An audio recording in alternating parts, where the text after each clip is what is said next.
présentation, en fait, c'est parfait. Je vais finalement, c'est vrai que j'avais peut-être dit ça au téléphone, donc c'est ma faute, pas tellement parler du commerce équitable, et pourtant c'est le sujet que je connais le mieux. Je vais parler d'un sujet que je connais effectivement un peu moins bien, qui est celui de l'agriculture biologique et de sa conventionnalisation, mais éventuelle en tout cas. Mais c'est un sujet sur lequel je pense qui vous intéresse, qui vous importe. Et c'est un sujet sur lequel moi j'aimerais par la suite plus travailler. Et du coup, c'est vrai que je viens à des moments comme ça et entendre les débats qu'on vient juste d'entendre. C'est des choses aussi qui pour moi sont très importantes et très intéressantes. Donc, juste pour finir de présenter, j'ai finalement mon entrée sur l'agriculture biologique. Elle est laquelle? En fait, je suis arrivé par des voies un peu détournées qui étaient au départ les circuits courts. Les circuits courts incluent effectivement beaucoup de démarches en bio et puis l'approvisionnement bio et local de la restauration collective. Donc, je suis très fier de venir aujourd'hui parler aux inventeurs du fameux slogan bio local, c'est idéal. Puisque effectivement, voilà, on a vu apparaître ce slogan et se développer à l'échelle nationale. Donc, la question ma présentation qui vise à introduire le débat, bien plus que donner des résultats, des conclusions, effectivement est autour de ce que nous, les chercheurs, mais c'est aussi un terme qui est parfois utilisé dans le monde socio-économique, on appelle la conventionnalisation de l'agriculture biologique. Je vais vous expliquer d'où ça vient. Alors, cette question, elle est liée à une autre question qui est celle du changement d'échelle de l'agriculture biologique.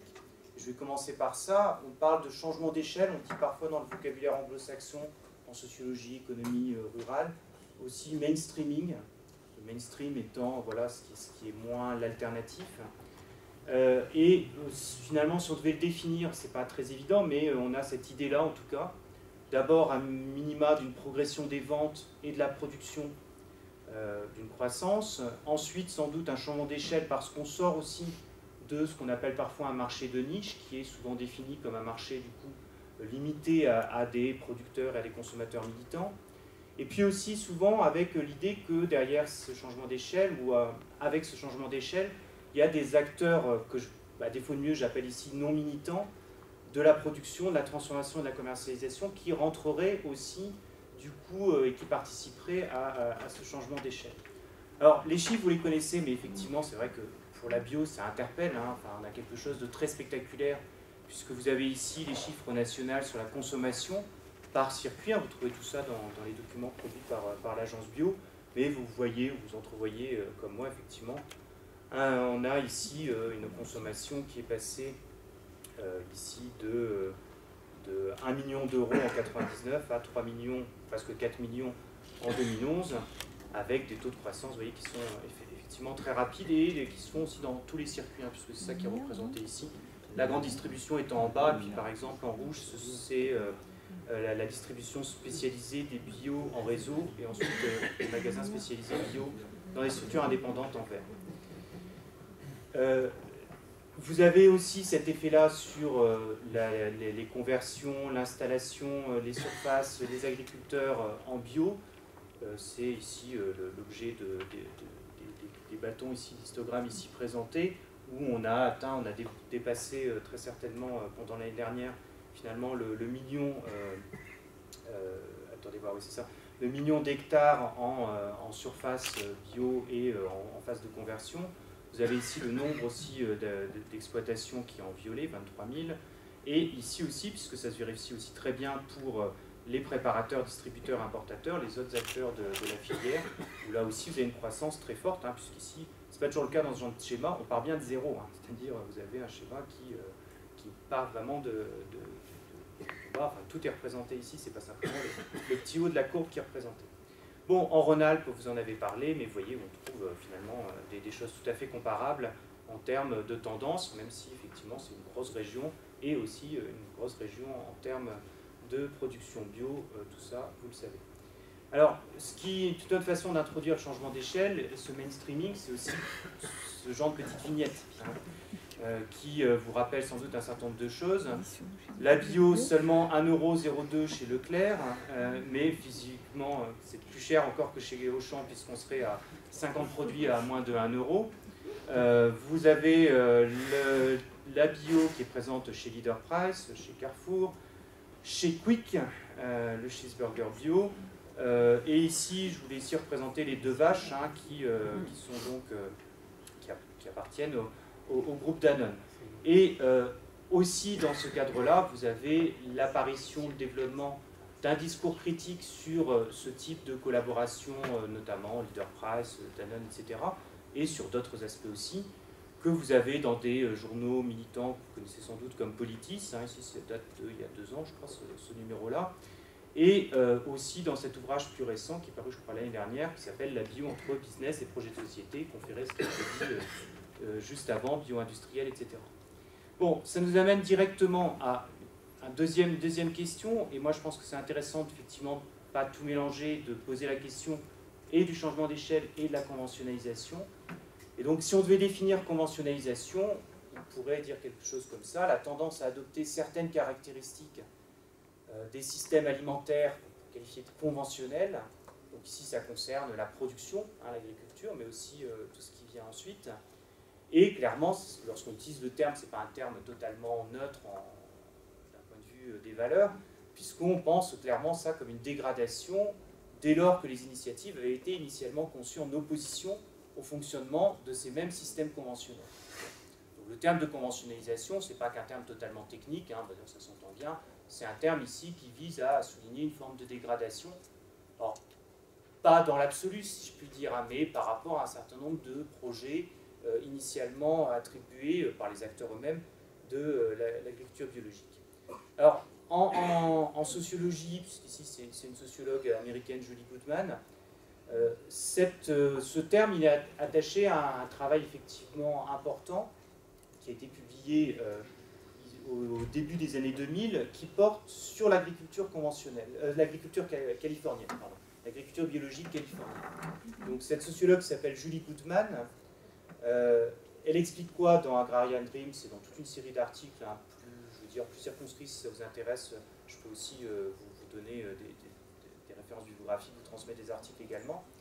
Elle explique ici, donc ça porte sur les années 90, elle explique tout d'abord que l'agriculture biologique en Californie, elle est née avec une optique très contestataire, souvent contre-culturelle, dans les années 60-70, mais qu'il y a un tournant qui s'opère à partir des années 90. C'est un tournant qui est relativement ancien à nos yeux, mais qui s'opère donc dès les années 90 en Californie, et pour résumer pour l'instant, on peut dire vers une agriculture biologique beaucoup moins engagée dans le mouvement social.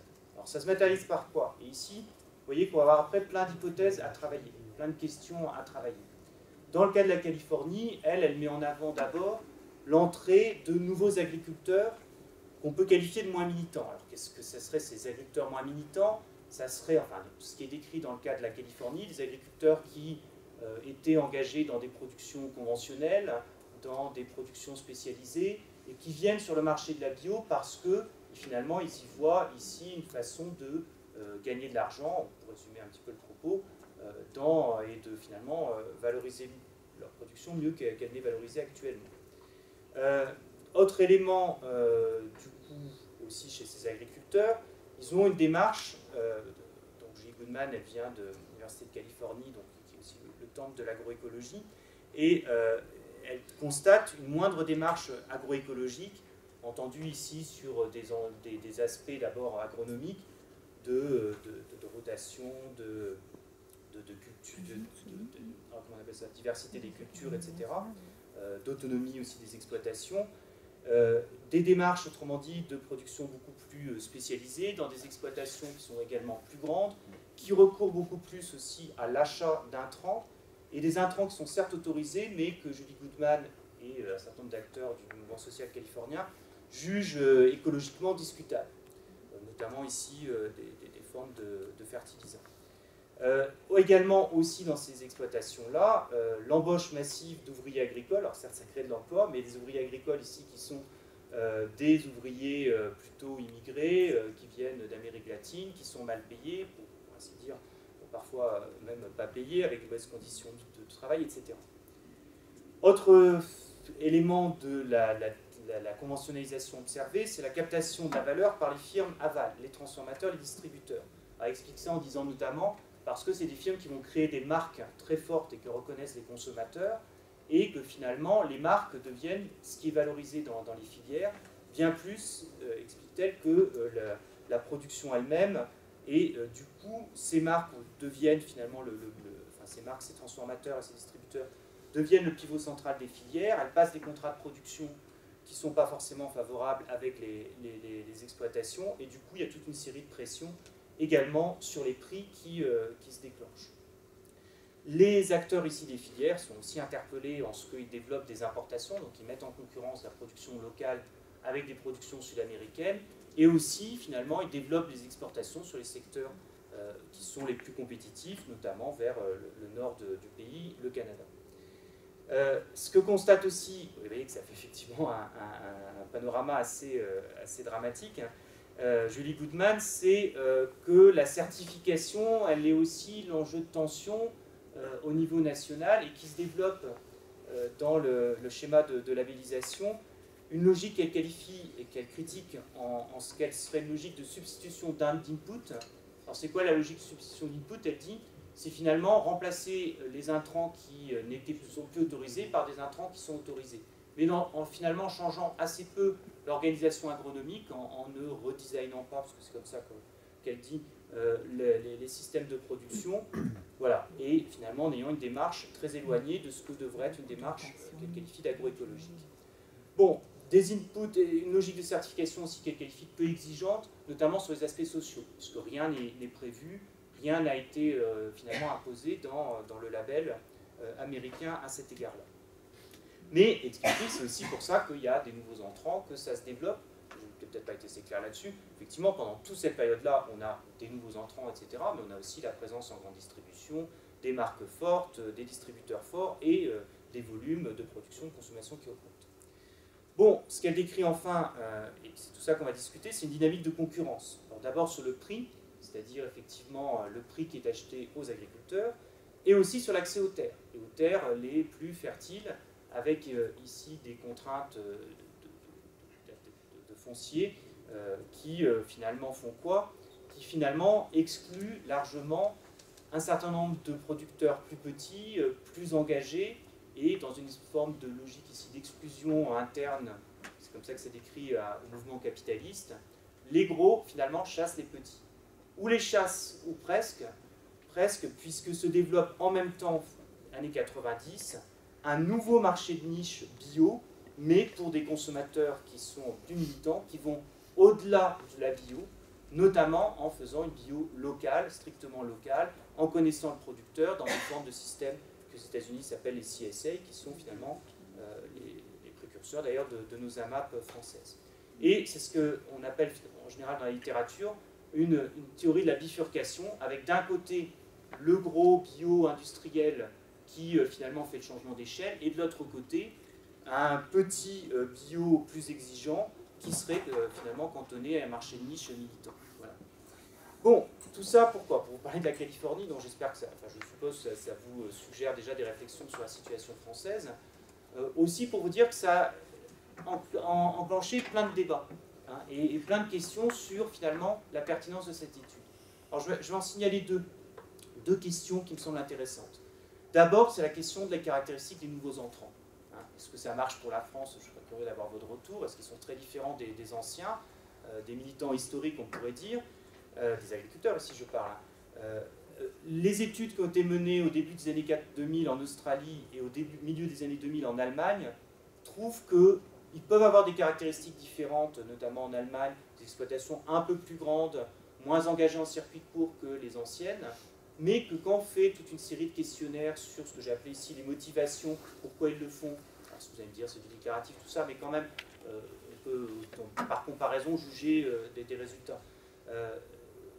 Les motivations, donc pourquoi ils font ça, les représentations, ça devient est-ce que tel produit est dangereux pour la nature, est-ce que l'agriculture biologique est meilleure pour la santé, d'accord, pas tout à fait d'accord. On trouve ici, on ne trouvait pas en tout cas, pas de différence notable entre les anciens et les nouveaux.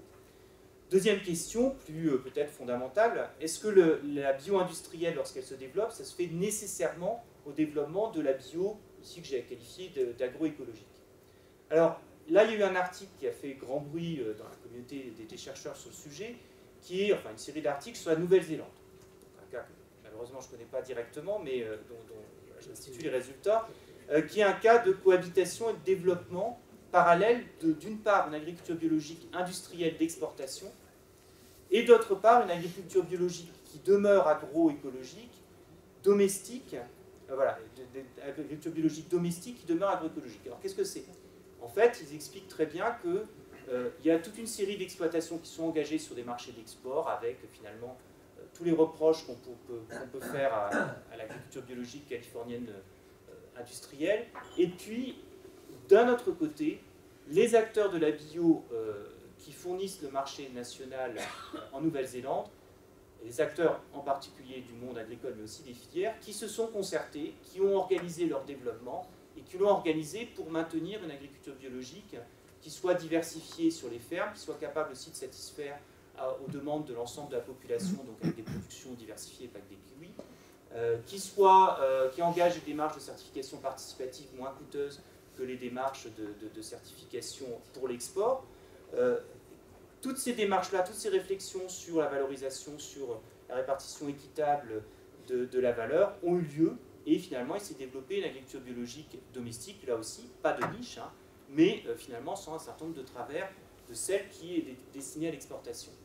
Et avec ici en plus un jeu d'entraînement qui est typiquement que le fait que l'agriculture biologique se développe aussi à l'export, ça lui donne un poids à l'échelle nationale, ça la rend visible pour les politiques, et ça a finalement financé l'ensemble de la communauté ici de l'agrobiologique de la Nouvelle-Zélande. Deuxième étude qui me semble intéressante parce qu'aussi plus nuancée, qui est sur le secteur laitier bio aux États-Unis. Ici, qu'est-ce que raconte cette étude? De très grosses exploitations capitalistes, enfin, je dis ça, c'est un terme technique, hein, ça veut dire, avec ici beaucoup de main-d'œuvre salariée, puis avec ici des cheptels extrêmement importants, des très fortes concentrations et très fort pouvoir des transformateurs dans les filières, avec ici finalement très peu de transformateurs et de marques, et du coup des tendances aussi à la conventionnalisation, notamment de pression sur les prix. Ce qui était intéressant aussi dans cet article, qui porte sur les évolutions tout à fait récentes, c'est que l'article montre que sur ce, les choses ne s'arrêtent pas là. Il y a aussi une capacité des producteurs à engager, à tenter, à essayer de contrer ces évolutions-là, notamment en se regroupant, en essayant ici de défendre collectivement leurs intérêts. Alors pas sous forme ici de coopérative, hein, il y a bien une coopérative qui est assez puissante, mais même les producteurs individuels qui livrent à ces transformateurs finalement défendre des pratiques de prix. En ayant aussi, alors c'est un petit paradoxe qui est mis en avant ici, toute une série de stratégies pour s'autonomiser d'un certain nombre d'acteurs, on pourrait dire de l'agro-industrie, notamment en développant des formes ici d'alimentation par des systèmes herbagers qui les rendent plus autonomes et réduisent leurs coûts. Et puis en développant des alliances locales, territoriales, avec des consommateurs, avec des collectivités, là aussi pour éviter finalement de subir trop fort le poids finalement des acteurs très puissants des filières. Bon, tout ça, ça m'amène à un premier élément de conclusion, qui est que le changement d'échelle, est-ce qu'il induit forcément une conventionnalisation des pratiques? Là, je vais vous dire, c'est à mes yeux, autant un point de vue, je dirais, personnel, qu'un point de vue, je dirais, de chercheur ou de la science qui viendrait vous donner son savoir, certainement pas. C'est une thèse qui, à mes yeux, est discutable pour trois raisons. Alors, ça aussi, hein, vraiment, je le mets au débat, je pense que ça peut être intéressant d'avoir votre point de vue, enfin moi ça m'intéresse. C'est d'abord qu'elle me semble, j'ai envie de dire, idéologiquement, culturellement trop évidente. Autrement dit, la thèse consisterait à dire, dès qu'on grossit, on se pervertit. Hein, voilà. Et vous voyez, c'est tellement évident de le dire comme ça qu'à mes yeux, c'est presque inquiétant de simplicité et presque inquiétant de oh là, ça fait trop peut-être écho à un certain nombre de schémas culturels qui sont bien ancrés et du coup, bon, à minima, on va regarder, c'est vrai, parfois c'est vrai, les schémas culturels bien ancrés, parfois ils le sont un peu moins. Et du coup, il y a toute une série d'évidences comme les petits sont nécessairement plus purs, les gros sont nécessairement plus noirs, les petits traiteraient mieux leurs salariés que les gros, etc. qui, vous le savez bien, sont quand même à minimum à des hypothèses à questionner, à vérifier, et donc on a quelque chose sans doute un peu trop simple, un peu trop évident pour être honnête en quelque sorte. Alors une thèse, je dirais aussi analytiquement, qui est assez faible. À minima, moi je veux bien hein, qu'on étudie les effets de changement d'échelle sur la conventionnalisation, mais à minima, il faut comprendre comment se fait ce changement d'échelle, hein, quels sont ces mécanismes, quels sont finalement, qu'est-ce que ça induit comme reconfiguration. Or certes, comme nouveau type d'acteur, ok, mais aussi comme nouvelle relation entre ces acteurs, comme nouvelle relation de pouvoir entre ces acteurs, etc. Hein, parce que c'est pas simplement parce que les gens sont, entre guillemets, peu militants qu'ils imposent des pratiques de baisse des prix. C'est aussi qu'ils peuvent le faire de par la reconfiguration ici des systèmes d'acteurs. Bon, on a tout ça à étudier. Avec quels effets, quelles contre-tentatives également. Et là, on voit, si on va regarder un petit peu les choses de près, qu'effectivement, selon les pays, c'était déjà l'objet de ces études, mais selon pourquoi pas des territoires, selon aussi des filières, selon les périodes, hein, pour le même pays, une même filière, un même territoire, on peut avoir des mécanismes qui sont assez différents, hein, à la fois sur le changement d'échelle, sur ce que ça induit, sur les effets que ça génère, etc. Là, enfin, un dernier point, je déborde largement, vous voyez, presque peut-être mon mandat, mais il me semble aussi que c'est une thèse qui est politiquement discutable. Ce que je veux dire par là, c'est, à mon sens, la thèse de Goodman, qui était une thèse finalement, nous disait quoi? Qui était une thèse relativement... qu'est-ce qu'on avait le choix entre quoi? Je vous l'avais dit, soit être petit et être bon, et de niche et marginal, soit être gros, mais perverti, dégradé, industriel. Voilà. Ça a laissé le choix, on est d'accord, mais ça laisse un choix qui est quand même pas forcément très excitant, très ambitieux. C'est un choix qui est ici très largement guidé, sans doute par aussi son background à Julie Goodman, qui consiste finalement à identifier toutes ces choses-là beaucoup comme des espèces de lois, de mécanismes qui sont ceux du capitalisme en l'occurrence, mais qui s'imposent et contre lesquels on ne peut pas grand-chose. On peut ouvrir le débat, mais effectivement c'était comme ça sans doute que son raisonnement arrivait à ça. Si on pense qu'on peut faire quelque chose, bah on introduit, et donc ce serait mon point de vue, autre chose. Alors, c'est introduire quoi? C'est introduire l'idée, introduire d'abord la capacité des acteurs, de vous en l'occurrence, d'analyser les mécanismes, les forces dans lesquelles ils sont pris. Certes, il y a des forces, il y a des mécanismes, il y a des contraintes, il y a des obligations, il y a des pressions, etc. Mais on peut les analyser. Et les sciences sociales aident, les sciences économiques et sociales aident aussi à le faire. Et en conséquence, on peut aussi agir sur ces mécanismes. Alors, il y a un sociologue britannique qui s'appelle Anthony Giddens qui appelle ça la modernité réflexive. Pour vous faire d'érudition, parce que je trouve que c'est assez parlant, quoi. Ça dit effectivement, il y a un certain nombre de forces propres sans doute au capitalisme, etc. Il y a aussi un certain nombre d'enjeux environnementaux, de dégradation, mais aujourd'hui, on sait les connaître, on sait les analyser, et du coup, on est dans une posture sans doute plus réflexive et avec des capacités d'action qui sont en conséquence. Alors, effectivement, c'est un peu, c'est en tout cas pour ça que ça m'intéresse, la démarche de la recherche-action, donc qui s'appelle la nouvelle économie bio, qui était engagée par la FNAP, je pense, il y a à peu près un an et demi, quelque chose comme ça, dont vous avez peut-être entendu parler, dont je vous invite, du coup, vous voyez, c'est marqué, à aussi prendre part, il y a le 21 mai prochain à Paris, à un séminaire où il va y avoir un certain nombre de résultats déjà de la réflexion qui a été engagée, réflexion qui est engagée ici directement au sein des acteurs de la FNAP, ici qui est animé par les animateurs de la FNAP, mais dont les participants ne sont pas tellement les chercheurs en tant que ça serait eux qui devraient trouver les solutions, mais bien les producteurs eux-mêmes, hein, qui définissent les enjeux, qui réfléchissent à leurs pratiques, qui ici aussi proposent un certain nombre de solutions, de préconisations. Donc c'est cette démarche-là qui est engagée, moi, qui me semble intéressante. Alors, effectivement, on a raison de l'engager, à mon avis, cette démarche, parce que la situation actuelle est sans doute très différente de la situation californienne, hein, sur la forme des exploitations engagées, mais elle pose un certain nombre de questions communes. Hein, et ici, dans les documents qui avaient été transmis lors d'une précédente journée de recherche-action qui avait lieu le 20 mars 2012, vous avez ici extrait de documents qui sont internes au réseau FNAP, et où est-ce que vous lisez, donc rapidement, mise en concurrence des producteurs de fruits et légumes bio des différentes régions de France sur les prix ne pourra que conduire à la spécialisation des fermes et des régions. Hein, spécialisation et concentration qui, au-delà des dégradations sociales et environnementales qu'elles amènent, contribuent à la perte d'autonomie des fermes au travers de stratégies d'investissement pour augmenter les volumes et compenser la perte des prix. Voilà une inquiétude qui fait vraiment écho à ce qu'on a raconté. En 2010, alors que les marchés français sont très porteurs, sous prétexte d'échanges intracommunautaires à des prix relativement bas, les opérateurs aval ont cherché à diminuer le prix payé aux producteurs laitiers. Ici, c'est notamment sur le lait. Les transformateurs disent endurer des négociations très dures avec les centrales des grandes surfaces et souffrir des marques de distributeurs. Ces derniers appliquant des marges élevées sur les marques nationales en les écrasant sur leurs marques distributeurs. Mais ni les uns ni les autres ne veulent faire la transparence sur leurs marges. Et puis, dernière citation qui me plaît aussi sur la perspective qu'elle ouvre, les producteurs, ici il s'agit des éleveurs laitiers, sont à la croisée des chemins. Tous ces textes sont très récents. La pente naturelle de l'intégration au modèle dominant peut les faire glisser vers les pratiques d'intensification. Ici, vous avez un certain nombre d'éléments qui sont mis en avant. Au risque de connaître le même sort que la filière conventionnelle, ils sont aussi nombreux à faire le pari. Alors voilà, ils sont aussi nombreux à faire le pari sur les territoires d'une filière bio qui rémunère les producteurs, qui gère collectivement la production, qui gère les questions de volume, qui offre aux consommateurs des produits laitiers locaux de qualité et à un prix équitable. Voilà. Voilà le genre effectivement de questions qui se posent liées au changement d'échelle. Je n'ai pas évidemment développé tous les aspects positifs que ça a, ces courbes qui croissent, mais il y a aussi ces interrogations-là. Vous avez typiquement, bien sûr, ces interrogations qui sont dans la démarche aussi de biocohérence. Vous avez ici un communiqué de presse qui date de novembre 2011. Vous pouvez lire, je ne vais pas le lire moi-même, mais vous voyez, les choses sont assez claires.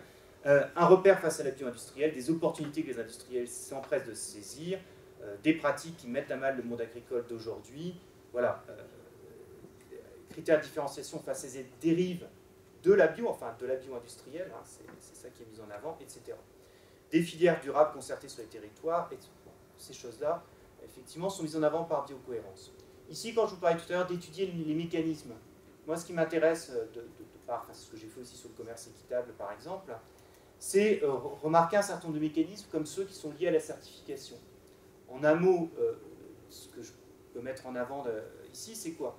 C'est qu'évidemment, elle permet l'extension. Enfin, évidemment, oui, elle permet l'extension du marché.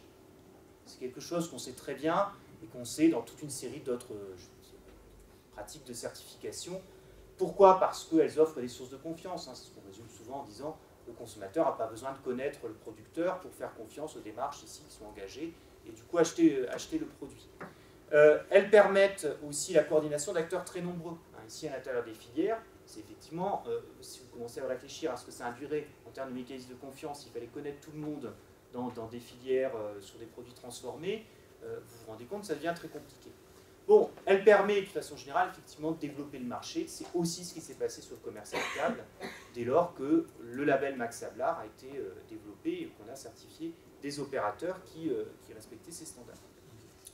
Elle permet aussi de distinguer les produits certifiés, écarter relativement, en tout cas, ces produits certifiés de la concurrence des produits non certifiés.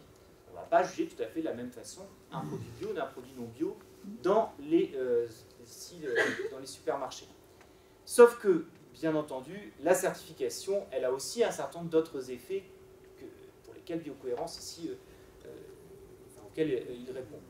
C'est quoi ces autres effets? C'est que un label, ça marche aussi pour des normes ISO par exemple, c'est quelque chose qui rend similaire, qui masque les différences et qui finalement met en concurrence des produits certifiés entre eux.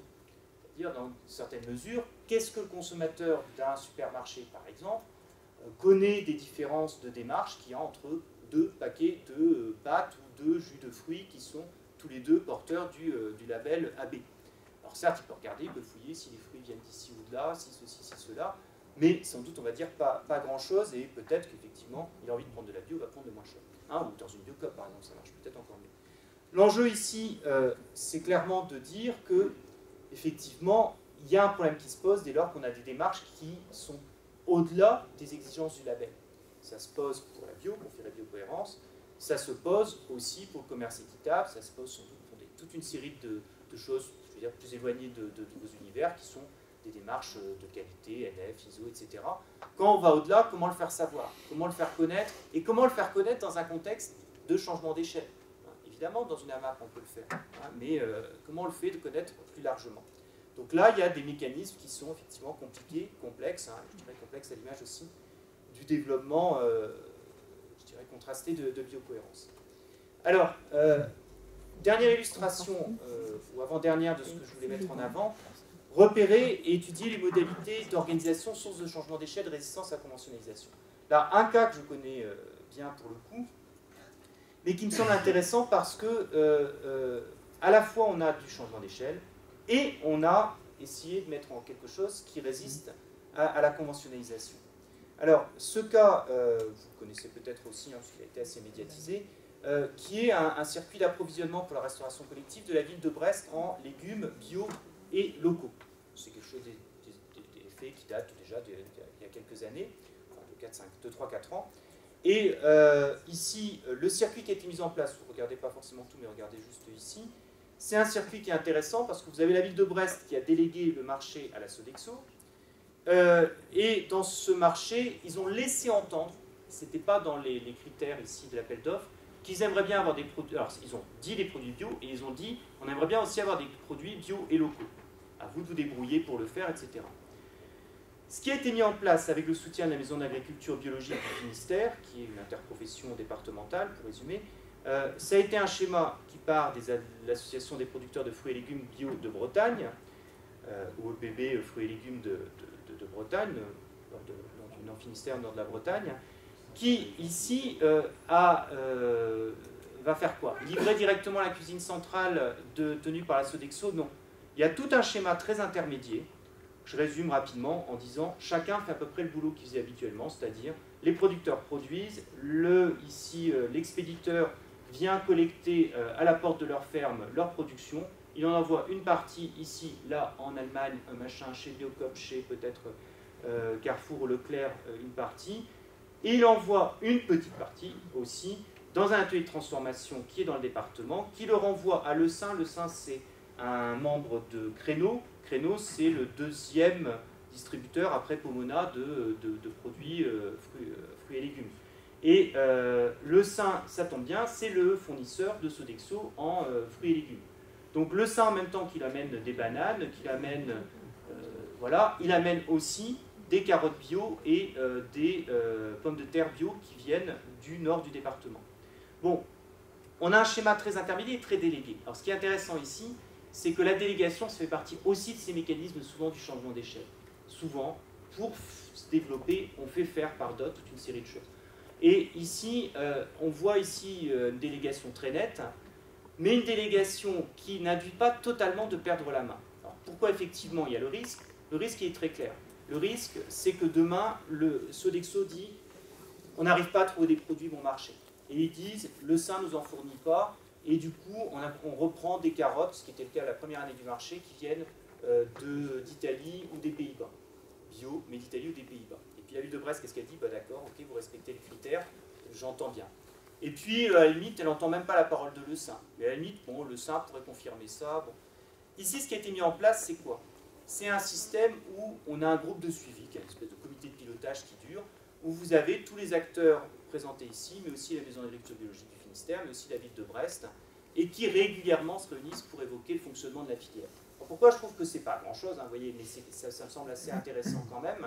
C'est intéressant, pourquoi? Parce que c'est des espaces, effectivement, où quand même la ville de Brest voit un peu ce que fait Sodexo. C'est-à-dire, au bout de la fin du contrat, qui dure quand même 7 ans, il saura un petit peu comment ils se sont comportés avec Le Saint et comment Le Saint s'est comporté à machin, et qui est responsable éventuellement de la rupture, et que effectivement il y a peut-être eu une saison où les productions étaient très chères et que les choses n'ont pas été possibles. Ok, mais ça aurait été discuté, je veux dire, de façon à peu près transparente. Les marges peuvent être aussi un petit peu discutées, pas de façon totalement transparente, mais en tout cas, c'est un objet qui est c'est le lieu aussi d'en discuter pour partie. C'est aussi un espace de dialogue, d'apprentissage. Dans les études moi, que j'ai menées sur l'approvisionnement local et la restauration collective, un élément très très concret, c'est que les producteurs connaissent très mal les contraintes de la restauration collective et symétriquement.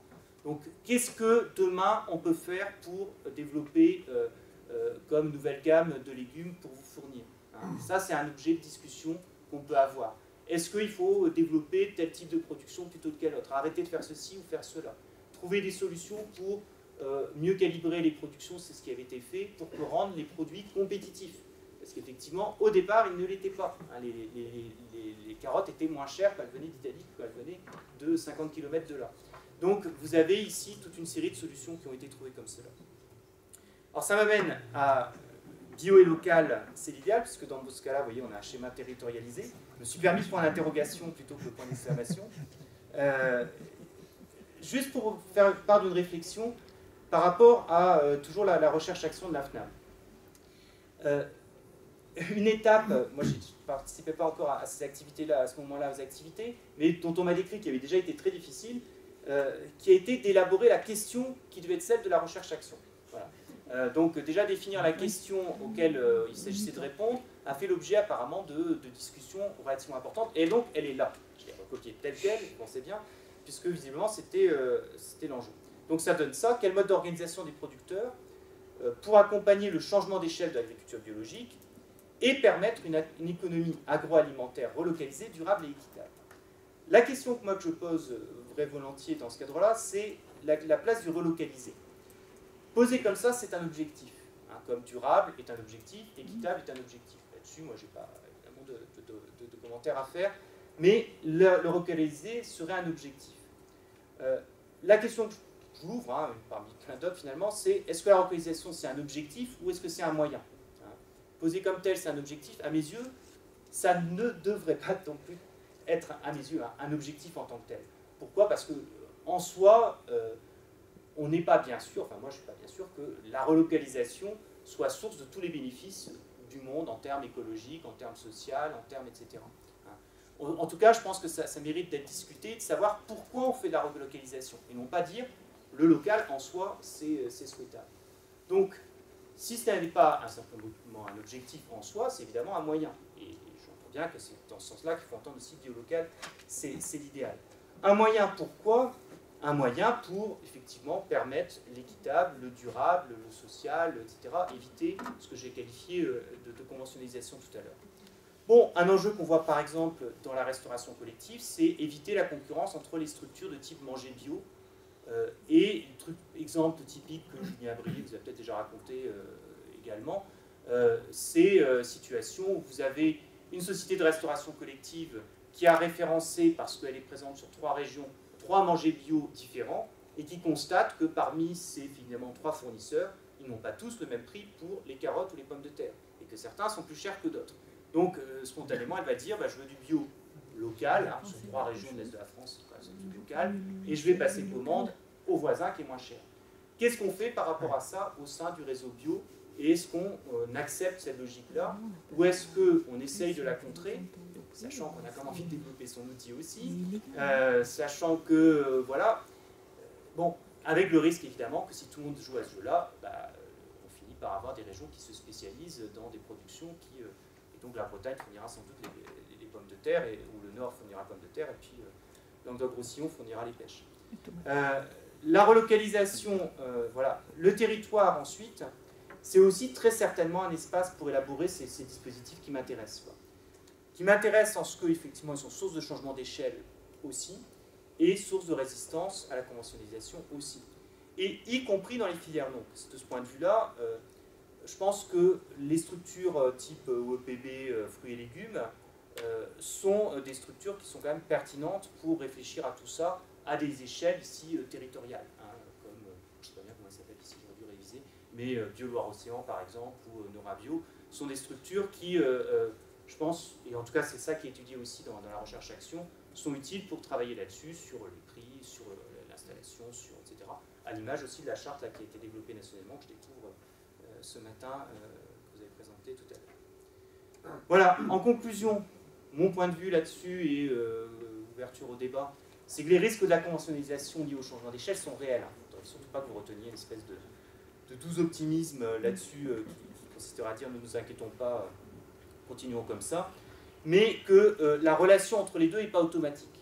En tout cas, j'ai envie d'y croire.